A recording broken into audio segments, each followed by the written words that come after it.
Hello বন্ধুরা, তোমরা সকলে কেমন আছো? আমি খুব ভালো আছি বন্ধুরা। আজকে একটা অভিনব রেসিপি নিয়ে তোমাদের সামনে আমি চলে এলাম। সেটা হলো ডিমের একটা রেসিপি। তো আমি এখানে দেখো 3টে ডিম নিয়ে নিয়েছি। তোমরা ইচ্ছে করলে কমও নিতে পারো, বেশি নিতে পারো। তো এই ডিমের রেসিপিটার মধ্যে কি কি লাগবে দেখো। ডিমের মধ্যে আমি দিয়ে নিলাম 1 বাটি বেসন। তারপরে কিন্তু ধীরে ধীরে দিয়ে দিলাম আমি চালের গুঁড়ো। এরপরে সব ইনগ্রিডিয়েন্টসগুলো আস্তে আস্তে আসছে।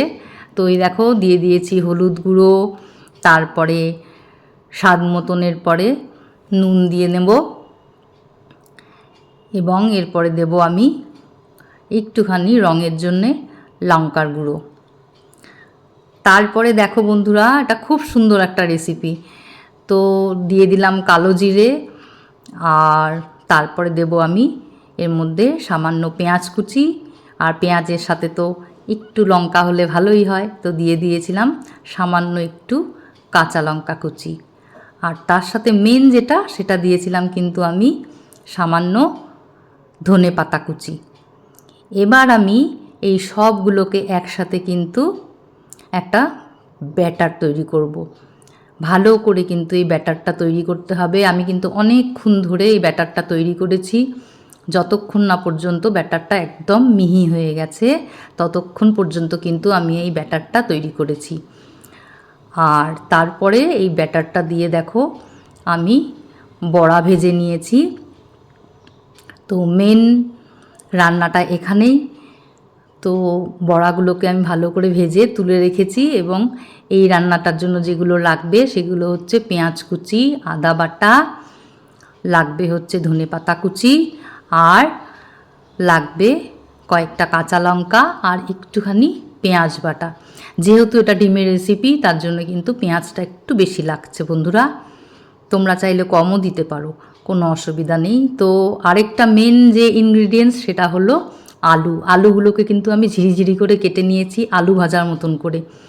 এই রেসিপিটাতে আলু কিন্তু এইভাবেই কেটে দিতে হবে। তারপরে দেখো কড়াইতে আমি তেল দিয়ে দিয়েছি, এবং তেলের মধ্যে দিয়ে দিয়েছি সামান্য জিরে সোমবার, 2টো শুকনো লঙ্কা এবং গোটা গরম মশলা। এগুলো একটুখানি ভাজা ভাজা করে নিয়ে স্মেলটা বেরোলেই এর মধ্যে কিন্তু আমি দিয়ে দেব সেই আলুগুলো। এই কুচি করা আলুগুলো ভালো করে আমি তেলের সাথে, সোমবারের সাথে ভালো করে মিশিয়ে নিয়েছি। মিশিয়ে নেওয়ার পরে একে একে যা রান্নায় লাগে সেগুলোই আমি কিন্তু দিয়েছি সামান্য হলুদ গুঁড়ো, স্বাদ মতো নুন, এবং রঙের জন্য সামান্য লঙ্কার গুঁড়ো। এবার আমি এগুলোকে ভালো করে একটুখানি নাড়াচাড়া করে নেব তেলের সাথে। ভালো করে একটু নাড়াচাড়া করে নেওয়ার পরে যখন একটু ভাজা ভাজা হয়ে যাবে, তখন আমি এর মধ্যে দিয়ে দেব কিন্তু আদা বাটা, আর দিয়ে দেব হচ্ছে পেঁয়াজ বাটা, আর সামান্য আমি একটু জিরের গুঁড়ো দিয়েছিলাম, সেটা তোমাদের বলা হয়নি। তো এবার এই মশলাগুলোর সাথে কিন্তু আলুগুলো ভালো করে আমি কষিয়ে নেব। কয়েকটা কাঁচা লঙ্কাও আমি দিয়ে নিয়েছি। এবার ভালো করে এটাকে কষাবো। তোমরা তো সকলেই জানো, যে কোনো রান্না কষালে পরে কিন্তু টেস্টটা একটা আলাদা মাত্রায় আসে। তো আমি ভালো করে এই মশলাগুলোকে কিন্তু একদম কষিয়ে নিয়েছি। তো দেখো মোটামুটি কিন্তু কষানো একদম হয়ে গেছে। এবার কষানো হয়ে যাওয়ার পরে এর মধ্যে আমি জল দিয়ে দেব। এই রান্নাটায় বেসিক্যালি কি জানো তো বন্ধুরা, জলটা একটু বেশি লাগে। তো সেই কারণেই কিন্তু আমি জলটা একটু বেশি দিয়েছি, তোমরা সকলে দেখতেই পাচ্ছ। তো জলটা এবার যখন ফুটে উঠবে, দেখো জল ফুটে উঠেছে, এবার আমি ওই বড়াগুলো কিন্তু ছেড়ে দিলাম। এবার বড়াগুলোকে ভালো করে কিন্তু আমি এই মশলার সাথে, ঝোলের সাথে, আলুর সাথে একটু মিশিয়ে নেব। একটু সেদ্ধ হলে তারপরে কিন্তু আমি এর মধ্যে দিয়ে দেব সামান্য করে ওই যে সেই ধনেপাতা কুচি, আর নামানোর আগে আমি দিয়ে নেব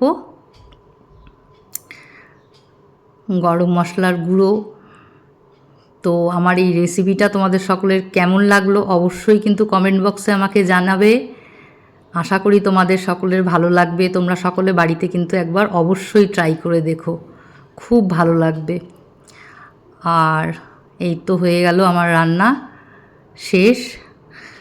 তো এবার আমি নামিয়ে নেব। তো দেখো বন্ধুরা, আমি কিন্তু নামিয়ে নিয়েছি। এটা অ্যাকচুয়ালি ডিমের পকোড়ার সাথে আলুর একটা রেসিপি।